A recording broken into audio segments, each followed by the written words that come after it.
The crystal flutes chimed with a delicate, expensive note in the dim light of the Manhattan restaurant, toasting to a future she believed she had carved out with her own hands. But as Elena leaned back, her eyes flickering to her phone screen a second too long, Julian noticed the flush on her chest wasn't from the vintage Dom Perignon. It was from a message she thought he couldn't see. He took a slow, calculated sip, tasting the bitter irony. She was accusing him of resenting her rise, never realizing that the promotion she was celebrating only existed because his signature was the ink that dried on the contract this morning. If the quiet, dangerous unraveling of a marriage behind closed doors speaks to you, and you want to see how deep the rabbit hole of betrayal goes, stay with me, because the truth is often the most dangerous weapon of all. The maitre d' at Le Coucou didn't just greet Julian, he vanished the rest of the world for him. With a subtle nod, the noise of the bustling Lafayette Street dining room faded into the background as they were ushered to the corner table, the one secluded by velvet drapes and shadows, reserved for people who owned the buildings rather than just leased the offices. Elena sat down, her movements sharp and electric.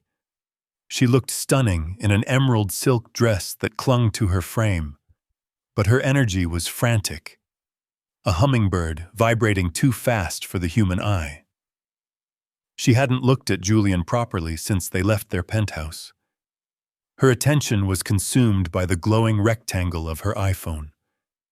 "The champagne, Monsieur Thorne," the sommelier whispered, presenting the bottle like a holy relic. "The 96 Salon, as requested." "Pour it," Julian said softly. He watched his wife. "Elena, put the phone away." Elena's head snapped up. Her eyes, usually warm and brown, were hard, glazed over with the dopamine hit of validation. "I can't just put it away, Julian. The team is going crazy. The press release just went out. Do you know how many impressions we have in the first hour?" "I imagine it's significant," Julian said, his voice level. "You've worked hard for this." "I have," she said, defensive instantly. She finally set the phone down, face up, on the white tablecloth. "I've worked harder than anyone. That's why I got the VP spot. Not because of politics, not because of favors, because I was better." "I never said you weren't," Julian replied, lifting his flute. "To you, Elena. To your competence." They clinked glasses. The crystal sang. Elena took a large swallow, not savoring the vintage. She set the glass down with a thud that was slightly too loud. "You don't sound happy," she accused, narrowing her eyes. Julian cut a piece of his turbot, his movements precise. "I am happy for you. It's what you wanted." "It's what I earned," she corrected him sharply. "God, why do you always have to sound so paternal? You know, Liam said this would happen." Julian paused, his fork hovering an inch from his mouth. He placed it back down. "Liam?" "Liam Cross, the creative director," she said, as if explaining gravity to a child. "He told me that when the dynamic shifts in a marriage, when the wife suddenly has the bigger title, the bigger spotlight, the husband tends to retreat.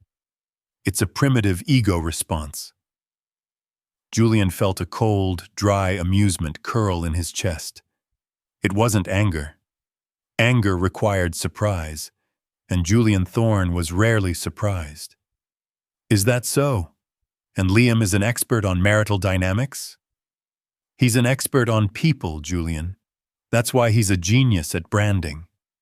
She laughed, a brittle sound. "He said you'd probably buy me an expensive dinner to cover up the fact that you're terrified I'm going to outgrow you." Julian looked around the restaurant. He owned the holding company that owned the real estate group that leased this space. He looked at Elena's dress, bought with a supplementary card drawn from his private trust. He looked at the woman he had loved for 10 years, seeing her morph into a stranger drunk on a small cup of power. "I'm not terrified, Elena," Julian said quietly. "I'm observant." "Of what?" "Of the cost." He reached across the table, his hand brushing hers. For a second, she flinched, as if his touch burned. He withdrew immediately. "Ambition is a fuel, Elena, but it burns dirty if you don't filter it. See? That!" She threw her hands up, attracting the gaze of a nearby couple. "That condescension. You just can't handle that I don't need you anymore. I don't need your advice on navigating corporate politics. I'm in the C-suite now. I'm at the table." "You are," Julian agreed, "because I pulled up the chair for you." The phone buzzed on the table. A name flashed. Liam, followed by a message. "They have no idea what hit them. We're going to run this city." "Drink up, VP." Elena smiled at the screen, a smile of genuine conspiratorial intimacy that she hadn't given Julian in months. She quickly typed a reply, ignoring her husband entirely. The rest of the dinner passed in a blur of monologue. Elena talked about her vision, her strategy, her inevitable rise to the CEO position within 5 years. Julian listened, nodding at the right times, paying the bill which was astronomical even by New York standards, and escorting her to the waiting town car. The ride back to the Upper East Side was silent. Elena had slumped against the window, the adrenaline fading into exhaustion, her phone finally dark in her lap. Julian sat in the darkness of the back seat, the city lights washing over his face in rhythmic bars of gold and shadow. He took out his own phone. It was a secure, encrypted device he used for his primary business dealings. He opened his email. The top message was from the CEO of Aura Group, time-stamped 8:00 a.m. that morning. Subject: Approval required for E. Thorne promotion. Julian, per your instructions, we have prepared the offer letter for Elena for the VP role. The board is hesitant, given her lack of operational experience compared to the external candidates. But we understand this is a priority for you. We are also approving the headcount for her requested deputy, Mr. Cross, despite HR's concerns about their close working style. Awaiting your final sign-off. Julian scrolled down to his reply. Sent 4 hours ago. Approved. Give her everything she asks for. Let the leash run all the way out. He locked the phone and slid it into his breast pocket, close to his heart. He looked at his wife sleeping against the cold glass, dreaming of a victory she thought she had stolen from him. Sleep well, Elena, he whispered to the silence. The climb is the easy part. The apartment was quiet in the way that expensive things are often quiet. Air filtered to a neutral scent, floors that absorbed the strike of a heel, and a view of the Hudson River that cost more than most people earned in a lifetime. Julian sat in the wingback chair by the floor-to-ceiling window, a single reading lamp casting a pool of light on the dossier in his lap. It was 11:43 p.m. He wasn't reading. He was listening to the sound of the elevator shaft humming in the distance, signaling her arrival. The front door clicked open, then shut with a heavy, careless thud. Elena walked in, dropping her keys on the console table. She didn't see him at first. She was already unbuttoning her coat, her movements sharp with residual agitation. When she finally turned and saw him sitting there, she didn't smile. She flinched. God, she breathed out, a hand flying to her chest. You scared me. Why are you sitting in the dark? I'm reading, Julian said, closing the folder. It was a quarterly report from Aura, detailing the very project she was currently working on. "You're late. I thought the strategy meeting ended at 7. "It did," Elena said, kicking off her heels. She walked past him to the kitchen, opening the fridge and staring into the cold light. "But then Liam and I had to go over the mood boards for the Q3 launch. We lost track of time." "At the office?" "Where else, Julian?" She grabbed a bottle of sparkling water and slammed the fridge door. "Do you want to check my GPS logs? Or maybe call the security desk?" "I was just asking how your evening was, Elena." His voice remained perfectly even, a flat line against her jagged spikes. "You used to call if you were going to be past 10. "I used to be a manager," she snapped, leaning against the marble island, looking at him with exhausted resentment. "I'm a vice president now. I don't punch a clock. And I certainly don't need to check in like a teenager." Julian stood up slowly. He walked into the kitchen, the distance between them feeling like miles of frozen tundra. "I prepared dinner. It's in the warming drawer. Sea bass." "I ate," she said dismissively. "We ordered in Thai." "We?" "Liam and I. The team left early." She took a long sip of water, her eyes darting away from his. "Look, Julian, I can't do this right now. I can't come home after saving a multi-million-dollar campaign and deal with your insecurity." "Insecurity," Julian repeated the word, testing its weight. "Yes, you're hovering. You're waiting up for me like a 1950s housewife, and it makes me feel guilty for working hard." She set the bottle down hard. "Liam says this is a classic control tactic. You make yourself present so I feel absent." Julian felt a flash of irritation, sharp and clean. Liam Cross. The man was becoming a third entity in their marriage, a ghost haunting their conversations. "Does Liam know who approves the budget for his mood boards?" Julian asked, his tone dropping a few degrees. Elena scoffed.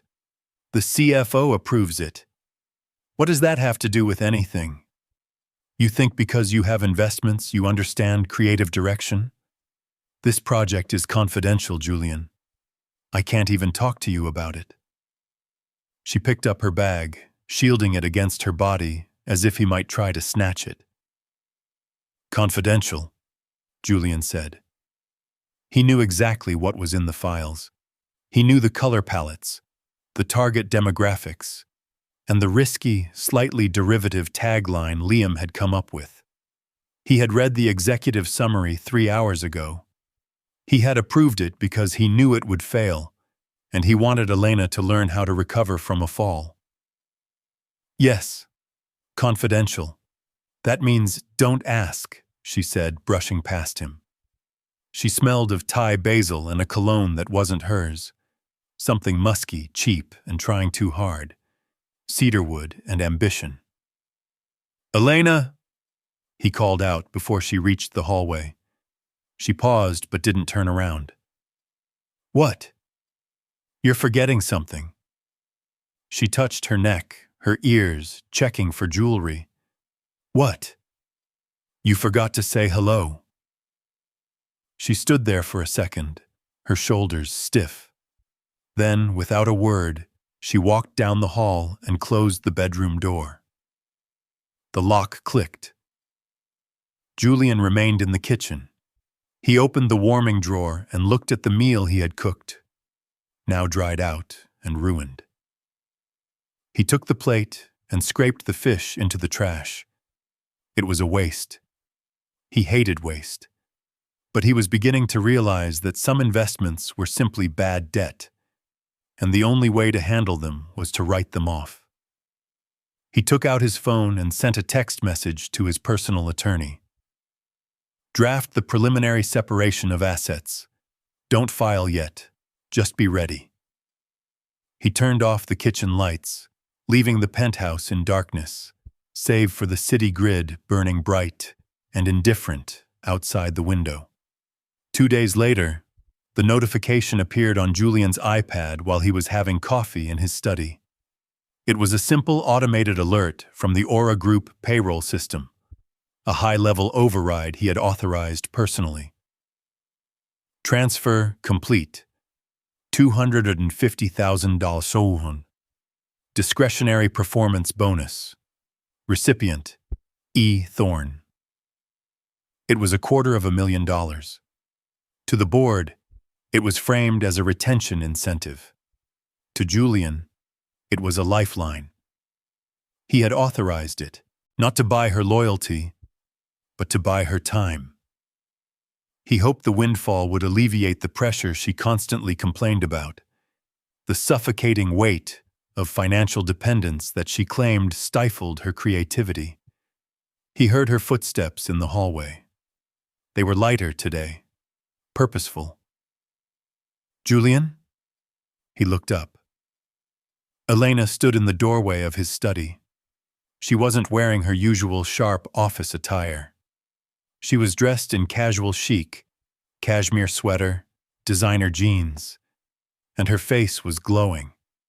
It was the first time in weeks she looked at him without a veil of resentment. "I saw the deposit," she said, her voice breathless. "The notification just came through." "The board felt you deserved it," Julian lied smoothly, setting down his cup. "It's a discretionary bonus, no strings attached. You can use it for whatever you want." He stood up and walked toward her. "I was thinking, Elena, maybe we could use a portion of it to get away. Just for a week. Positano is quiet this time of year. Or the vineyard. You said you were burning out. We could reset." He watched her face closely, searching for the woman he had married, the one who used to love quiet mornings by the ocean. For a brief second, she hesitated. A flicker of guilt, or perhaps nostalgia, crossed her eyes. But then the phone in her hand buzzed. She glanced at it, and the softness hardened into resolve. "A vacation?" She laughed, shaking her head. "Julian, I just got promoted. I can't disappear to Italy. That's career suicide." "Then what is the money for, Elena? It's enough to take a year off." She straightened her posture, lifting her chin. "It's for an apartment." Julian stopped. The air in the room seemed to thin. "An apartment? We have 3. Not us, Julian. Me. Or, well, for work." She rushed the words out, sensing his withdrawal. "It's a loft in Tribeca. Liam found it. It's raw industrial space. We need somewhere off-site to work on the rebrand without the corporate stifling of the Midtown office. And honestly, the commute from here is killing my flow." "You want to move out?" Julian stated. It wasn't a question. "No, God. Why are you so dramatic?" She paced the small rug, her hands moving agitatedly. "It's a pied-à-terre, a workspace. I'll still be here on weekends. But Liam says that to truly disrupt the market, we need to immerse ourselves in the culture. We need to be downtown. And this money, it gives me the freedom to do that without asking you for a check." She looked at him triumphantly. "Finally, I can pay for something myself. It's my money, my hard work." Julian looked at her, radiant with the illusion of independence. She truly believed this was her capital, her victory. She didn't realize that he had just signed the lease on the very place where she would likely destroy their marriage. "Tribeca," Julian said, his voice devoid of emotion. "It's a good investment. Real estate is solid." "That's it? That's all you have to say?" She looked disappointed that he wasn't fighting her. She wanted a villain to justify her departure.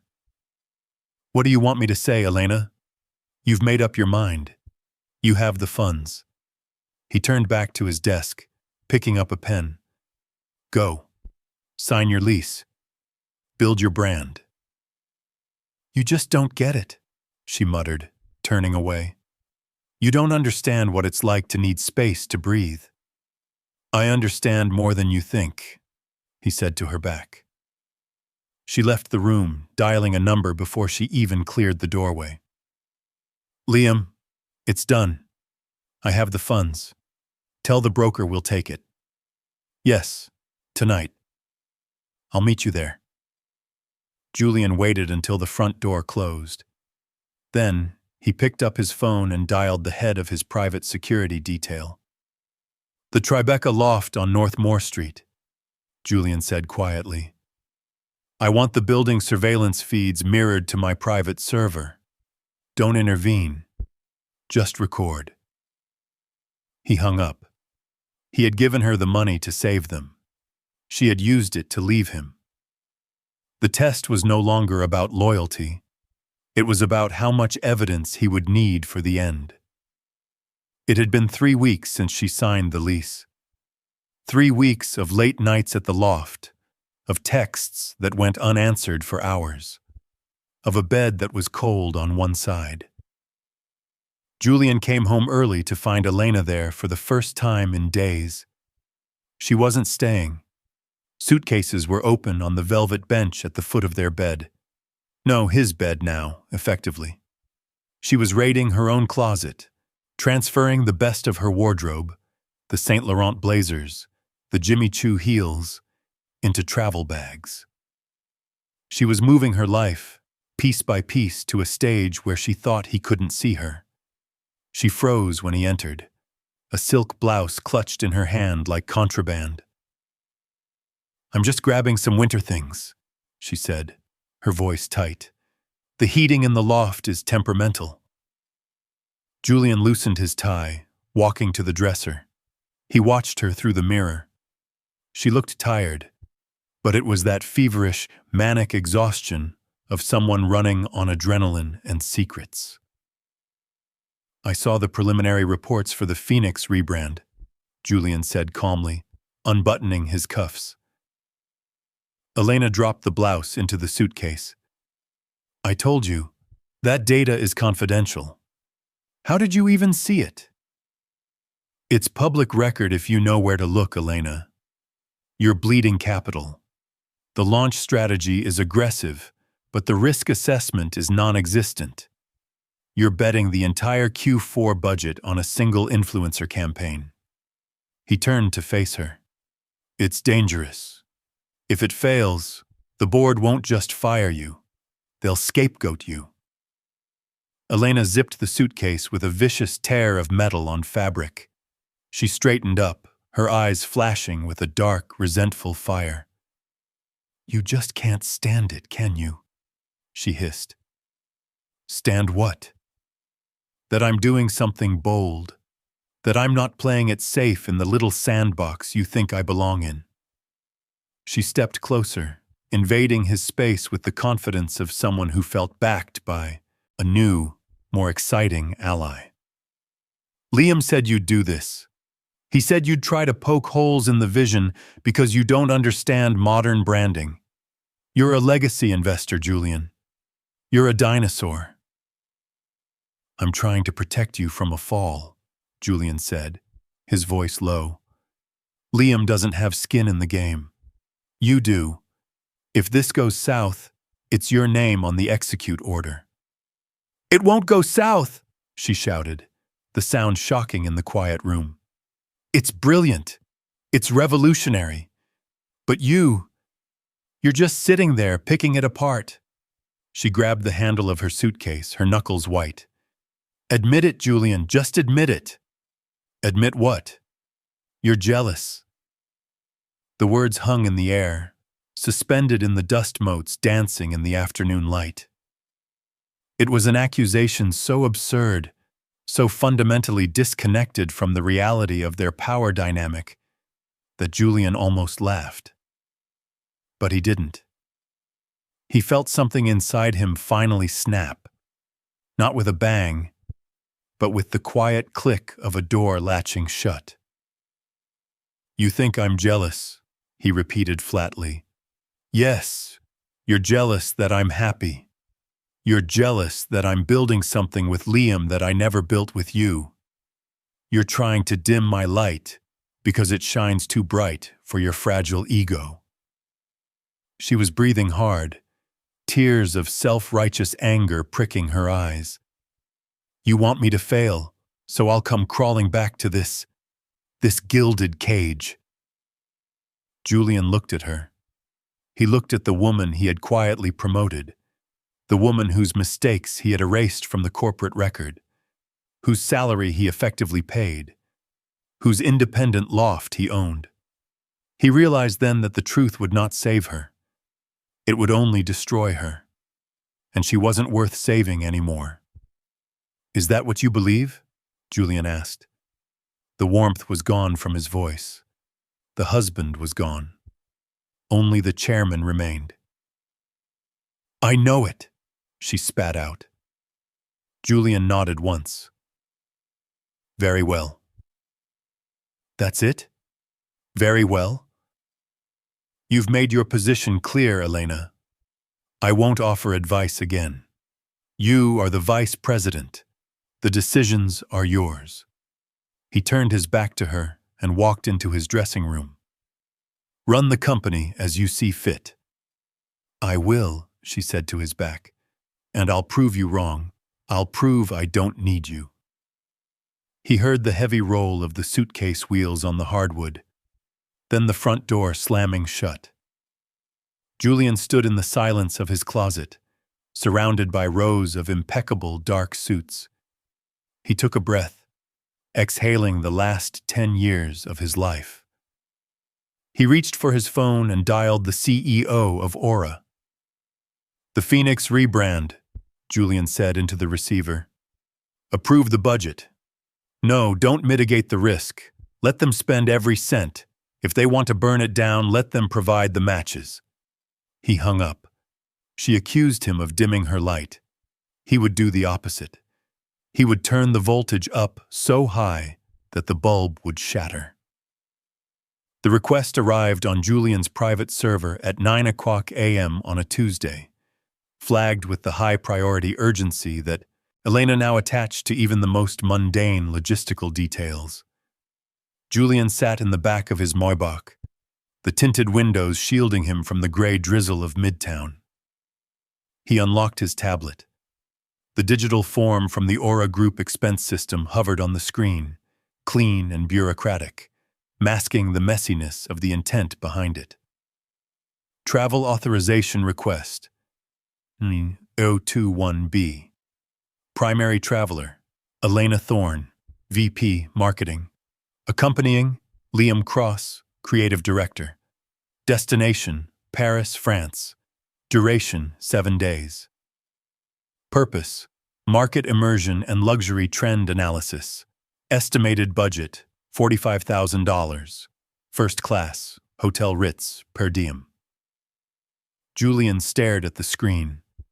The car idled in traffic on Fifth Avenue, surrounded by the rhythm of a city that never stopped hustling, never stopped lying.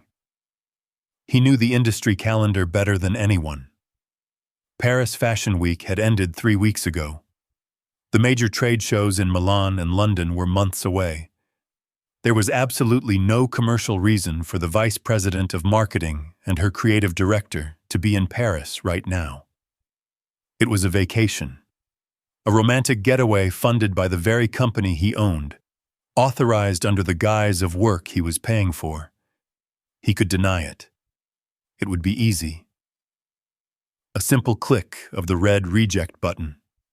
He could add a note citing budget constraints or the lack of a clear ROI.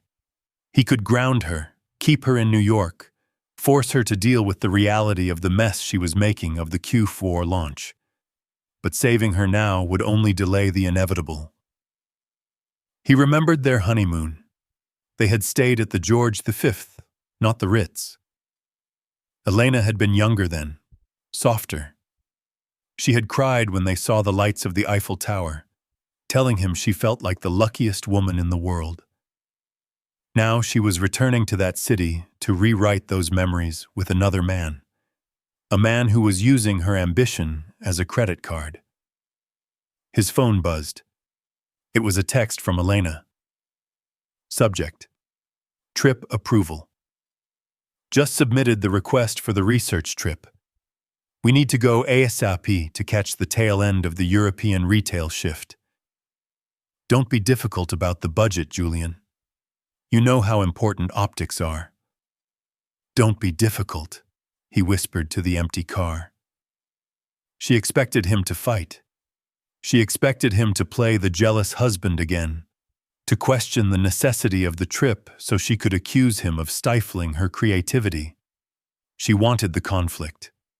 It validated her narrative that she was the oppressed genius and he was the controlling patriarch. He wouldn't give her the satisfaction. Julian tapped the screen. The interface rippled. Status: Approved Authorization Code, JT Exec Override. He didn't feel anger anymore. The anger had evaporated when she moved out. What was left was a cold, clinical clarity. He was no longer a husband looking at his wife. He was an auditor looking at a liability. He switched apps and dialed his personal attorney, Arthur. "It's Julian," he said, his voice steady as the car began to move again. "She's going to Paris. 7 days. Do you want me to have them followed?" Arthur asked. "No," Julian said. "I don't need pictures. The flight manifests and the hotel folios will be enough. Start the filing process, Arthur. I want the papers ready to be served the moment her flight touches back down at JFK. Are you sure, Julian? Once we file, the assets are frozen. The company will be restructured. She'll lose everything." Julian looked out the window at the blurred faces of people rushing through the rain. "She didn't want my advice, Arthur. She wanted my approval. Now she has it." He locked the tablet and placed it on the leather seat beside him. The screen went dark, swallowing the evidence of the lie. Paris would be beautiful this time of year. He hoped she enjoyed it. It was the most expensive trip she would ever take, and the price tag had nothing to do with the airfare. The rain in Paris was different than the rain in New York. In Manhattan, it was a nuisance, a gray sheet of water that people fought against. In Paris, against the window of the Ritz suite, it was atmospheric, a soft, rhythmic drumming that turned the world outside into an impressionist painting of gold lights and wet pavement. Elena stood by the balcony doors, wrapped in a plush white robe that bore the hotel's insignia. The heavy curtains were drawn back just enough to see the Place Vendôme below. She felt light, weightless. For the first time in years, the constant, low-level hum of anxiety in the back of her skull was gone. "What are you looking at?" Liam's voice was lazy, satisfied. He was still in bed, the sheets tangled around his waist, a half-empty bottle of Bordeaux on the nightstand beside him. The room smelled of expensive wine, sex, and the reckless freedom of being 3,000 miles away from consequence. "Nothing," Elena said, turning back to him. A smile played on her lips. Not the sharp, practiced smile she wore in boardrooms, but something softer, dangerously genuine. "Just everything." She walked back to the bed and sat on the edge. Liam reached out, tracing the line of her jaw with a thumb. "You see?" he murmured. "I told you. You were suffocating there. You needed this. You needed to remember who you are when you're not Mrs. Julian Thorne." "Mrs. Thorne sounds like a stranger," Elena whispered, and it felt true. That woman, the one who worried about dinner reservations and Julian's silent judgment, felt like a skin she had finally shed. Here, she was powerful, She was desired. Liam looked at her not as a responsibility, but as a prize. He validated her genius, her body, her right to take what she wanted. "You're not her anymore," Liam said, pulling her down. "You're just Elena, the woman who's going to run the world." Elena closed her eyes, letting the validation wash over her. She pushed away the fleeting thought of Julian, of his quiet voice, his steady hands. He felt small from here, insignificant, and relic of a life that no longer fit her ambition. She didn't know that at that exact moment, across the Atlantic, Julian was making her small, too. In the climate-controlled silence of his private office in Midtown, Julian sat at the head of a mahogany table long enough to seat 20 men. Today, there were only 3: himself, Arthur, and a senior partner from a firm that specialized in corporate dissolution. The table was covered in documents. Not love letters, not photographs, but deeds, titles, and shareholder agreements. "The prenuptial agreement is ironclad regarding the primary residence and the trust funds," Arthur said, sliding a document across the polished wood. "However, the Aura Group shares are more complex. Since you gifted her a small percentage as part of her compensation package, she legally holds equity." "Buy it back," Julian said. He didn't look up from the file he was reading. "She won't sell, Julian. Not if she thinks the company is about to explode in value with this rebrand. She'll fight for her seat." "She won't have a seat to fight for," Julian replied coldly. He picked up a gold fountain pen, the one she had given him for their 5th anniversary. He turned it over in his fingers, feeling the weight of it. "Trigger the bad actor clause in the bylaws," Julian instructed. "Conduct unbecoming of an officer. Misappropriation of company funds for personal use." Arthur hesitated. "The Paris trip? It's a thin line, Julian. She filed it as market research." "It's a $45,000 vacation with a subordinate," Julian said. "And I have the logs from the hotel server. They haven't left the suite in 2 days. Unless they are conducting market research on room service and thread counts, it's embezzlement." The room went silent. The brutality of it hung in the air. Julian wasn't just divorcing her. He was dismantling her professional credibility. He was erasing the very identity she had destroyed their marriage to build. "File the separation," Julian said, signing the last page of the dissolution order. The scratch of the nib on the paper was loud, final. "And put the Hamptons estate on the market. Today." "You love that house," Arthur said softly. "I loved who I was when I bought it," Julian corrected. He capped the pen and set it down. He looked at his left hand. The platinum band on his ring finger caught the harsh fluorescent light of the conference room. It felt heavy, a shackle of gold. Slowly, deliberately, Julian twisted the ring. It resisted for a moment, then slid over the knuckle. He placed it on the table, right on top of the stack of legal papers. It made a hollow clink.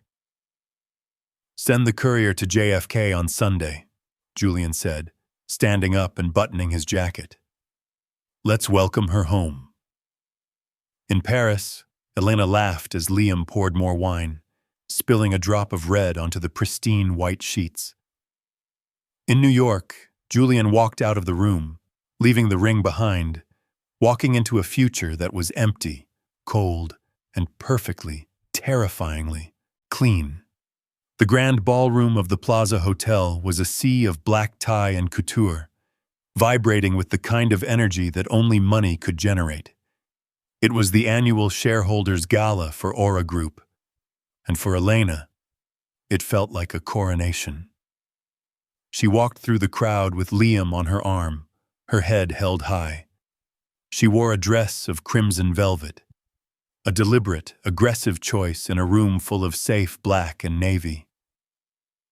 Liam looked equally sharp in a bespoke tuxedo, his usual casual arrogance polished into a dangerous charm. They were the golden couple, the disruptors, the future. "They're looking at us," Liam whispered in her ear, his hand firm on the small of her back. "They know their time is up." Elena scanned the room. She saw the whispers, the nods. She interpreted them as fear and admiration. She didn't realize they were the kind of whispers reserved for a car crash happening in slow motion. She hadn't seen Julian in 2 weeks. Since returning from Paris, she had stayed at the loft, ignored the courier envelopes piling up at the concierge desk, and focused entirely on tonight. Tonight, she would announce Project Phoenix. Tonight, she would prove that she didn't need Julian's name to command a room. "Ladies and gentlemen," the CEO's voice boomed over the speakers, cutting through the chatter. "If everyone could please take their seats." Elena squeezed Liam's hand. "This is it." "Showtime," Liam grinned. They took their seats at table 1, right near the stage. Elena noticed, with a flicker of confusion, that there was an empty chair next to her. A reserved placard simply read, "Chairman." "I thought the chairman was a silent partner," Elena whispered to the CEO as he sat down on her other side. "Some trust fund ghost from Switzerland." The CEO looked at her. His expression was unreadable, a mix of pity and professional detachment. He was, Elena, until tonight. The lights dimmed. A single spotlight hit the podium. "Tonight marks a new chapter for Aura," the CEO announced. "We have spent the last decade building a brand of quiet luxury. But markets change. And to navigate this change, we needed leadership that understands the foundation as well as the future. Please welcome, for the first time publicly, the chairman of the board and majority shareholder, Mr. Julian Thorne." The applause was polite, confused. Elena froze. The blood drained from her face so fast it left her dizzy. She stared at the stage, her mind refusing to process the words. "Julian?" And then he walked out. He looked different. The soft, patient husband who waited up with dinner was gone. In his place was a man carved from ice and granite. He wore a tuxedo that fit him like armor. He didn't smile. He didn't wave. He walked to the podium with the terrifying grace of a predator who knows the jungle belongs to him. He looked out at the crowd. His eyes swept over the room and landed, for a fraction of a second, on Elena. There was no love in that gaze, no anger, just recognition of a problem that had been solved. "Good evening," Julian said. His voice was calm, amplified to fill the cavernous room. "For 10 years, I have preferred to remain in the shadows, letting the work speak for itself, but recently, the noise has drowned out the work." The room was dead silent. Liam shifted in his seat, his hand dropping from Elena's back. "We live in an era of disruption," Julian continued, his gaze fixed on the teleprompter, or perhaps on a point just above Elena's head. "But there is a difference between disruption and destruction. There is a difference between building a legacy and burning capital for vanity." Elena felt like she was underwater. Every word was a physical blow. Vanity. Destruction. He was using her own performance reviews against her, broadcasting her failures to the entire Manhattan elite. "Therefore," Julian said, "effective immediately, Aura Group is undergoing a strategic restructuring. We are returning to our core values. We are dissolving the Phoenix Initiative. A gasp rippled through the room. Elena's hand flew to her mouth. The experimental marketing division will be absorbed into the central operations, Julian stated, his voice devoid of mercy. All executive roles within that division are hereby redundant. He paused. The silence was deafening. We thank the former leadership for their enthusiasm, Julian said.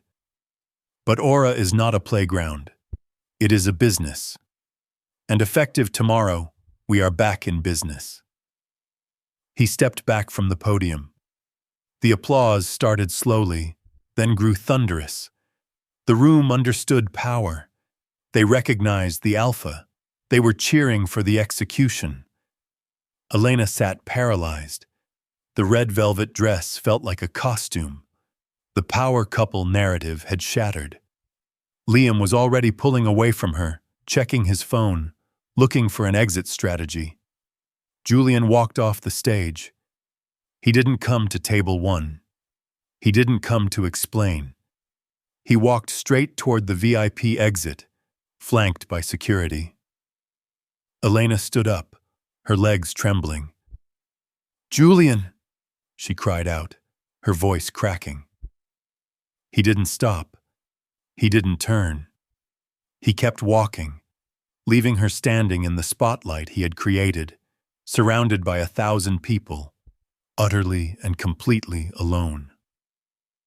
The conference room on the 40th floor was a glass box suspended in the sky, offering a panoramic view of the empire she had been evicted from. It was 9:00 a.m. the morning after the gala. The sun was bright, mocking the gray ruin of Elena's life. She sat on one side of the long table. Julian sat on the other. Between them lay a pristine white envelope. There was no Liam.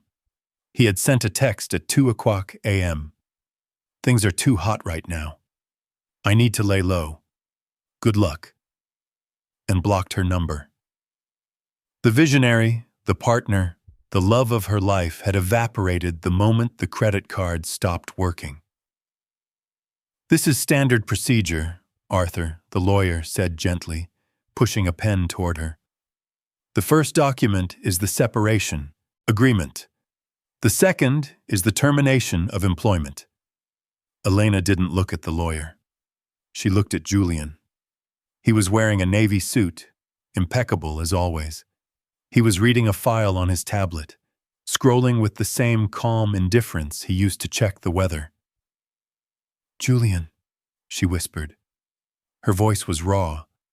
She hadn't slept. "Please, talk to me." He stopped scrolling. He looked up. His eyes were not cold. They were empty. It was the look one gives to a stranger on the subway, brief, acknowledging, and utterly detached. "What is there to discuss, Elena?" We can fix this," she stammered, desperation clawing at her throat. "The company..." "Okay, I made mistakes. I see that now. But us? 10 years, Julian. You can't just erase 10 years because of a moment of confusion." "Confusion," Julian repeated. "Is that what you call Paris?" Elena flinched. "Is that what you call the apartment in Tribeca? The mockery you made of me to your colleagues?" He spoke without raising his voice, which made it worse. "It wasn't confusion, Elena. It was contempt." "I was lost," she cried, tears finally spilling over. "I felt suffocated. I just wanted to be seen." "I saw you," Julian said quietly. "I saw you every day. I approved every promotion. I paid for every lesson, every trip, every mistake. I built the stage, Elena. All you had to do was perform, but you didn't want the stage. You wanted to burn down the theater." He reached out and tapped the envelope. "Sign the papers." And if I don't? She asked, a flash of her old defiance sparking weakly. I have rights. I have equity. Arthur cleared his throat. Actually, Mrs. Thorne, regarding the bad actor clause, the misappropriation of funds for the Paris trip classifies as gross misconduct. If we pursue criminal charges for embezzlement, any equity is forfeit. Mr. Thorne is offering you a clean break. No charges, no press, just a severance. Elena looked at the envelope. It wasn't a negotiation. It was a mercy killing. She looked at Julian one last time, searching for the man who used to hold her when she had nightmares. But that man was gone. She had killed him, slowly, over dinners and text messages and lies. With a trembling hand, she picked up the pen. The scratch of the nib was the loudest sound in the world. Elena Thorne. She signed the divorce papers. Then the termination notice. Done, she whispered. Julian nodded to Arthur. The lawyer collected the papers and placed them in his briefcase. The severance has been wired to your personal account, Arthur said. It should be enough to get you settled elsewhere. Julian stood up. He buttoned his jacket. He didn't say goodbye. He simply turned and walked toward the door. Julian? He paused, his hand on the glass handle. What happens now? She asked, her voice small, like a child lost in a department store. What am I supposed to do? Julian didn't turn around. He looked at her reflection in the glass door, a ghost of the woman had loved. You wanted to be independent, Elena, he said softly. You wanted to be self-made. Now is your chance. He opened the door and walked out. Elena sat alone in the glass box. She looked out at the city. It was vast and beautiful and terrifyingly large. She picked up her phone. No messages. No notifications. No one waiting for her. She had won her freedom, and it was the heaviest thing she had ever carried.